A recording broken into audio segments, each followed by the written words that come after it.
The following was written by Robert Wright and published in Dodge City, the cowboy capital, in 1913. I have spoken about the great number of wild animals, but have failed to mention the skunks. They too were very numerous in the early days at and around Dodge City.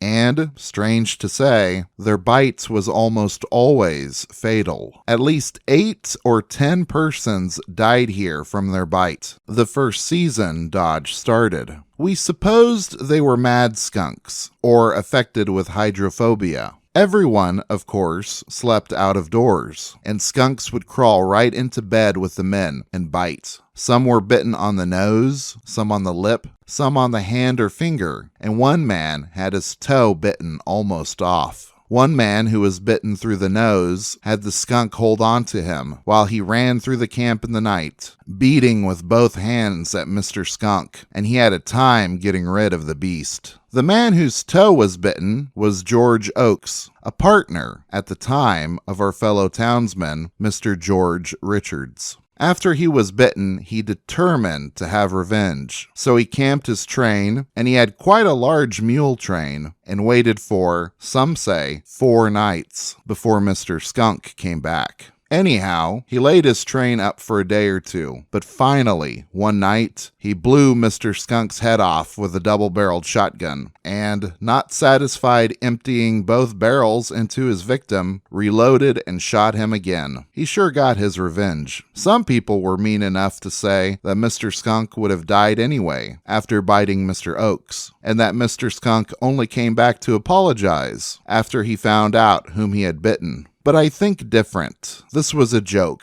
for George Oakes was my friend, and a big-hearted, noble fellow, even if a little eccentric, and some people could not appreciate him. Robert Wright.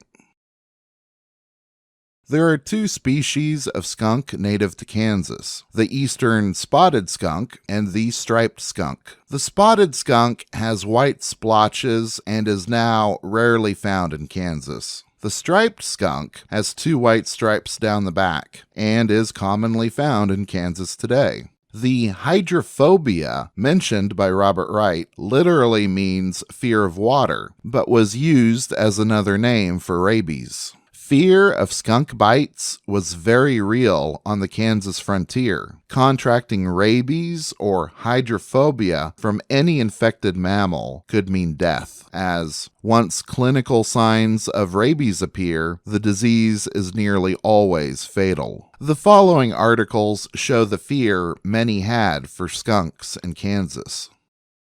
Another instance of death from skunk bite comes to us from Comanche County. It seems that one James Dorrance, a cowboy, was bitten while in bed and not realizing the importance of prompt treatment, failed to prevent the circulation of the deadly virus. In 2 weeks, he was taken with a high fever and in 2 days died in the agonies of hydrophobia. It is a curious fact that during the last 2 years, notwithstanding the large number of rattlesnakes that infest this country, not a person has died from snake bite, while, during the same time, 3 have died from the effect of skunk bites. The bite of a skunk is certain death. There is no known remedy for it. Soon after being bitten, the victim is taken with hydrophobia in its severest form, and death is the only relief. Whether all skunks have the hydrophobia, or only bite when they do, is a question to be solved. During the past 2 years, out of the large number of persons in Butler County who have been bitten by snakes, not one has died, while the unfortunates have crossed the dark river from the effects of skunk bites. So don't you go and get by a skunk unless you are anxious for a coroner's inquest.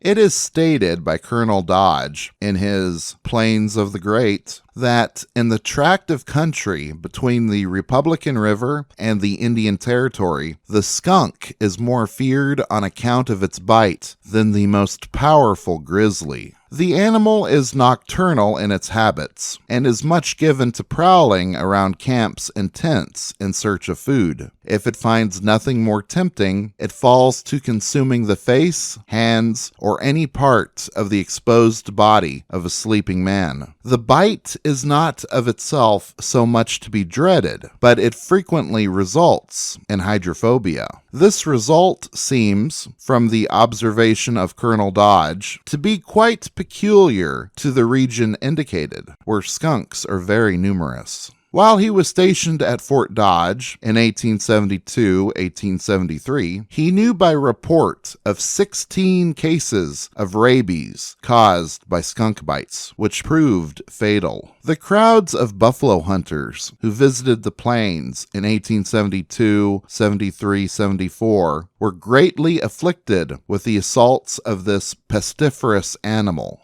Assistant Surgeon Jumway, USA, reported to the Medical Review 11 cases of skunk bite treated by him while stationed at Fort Hays, 10 of which were followed by fatal attacks of hydrophobia.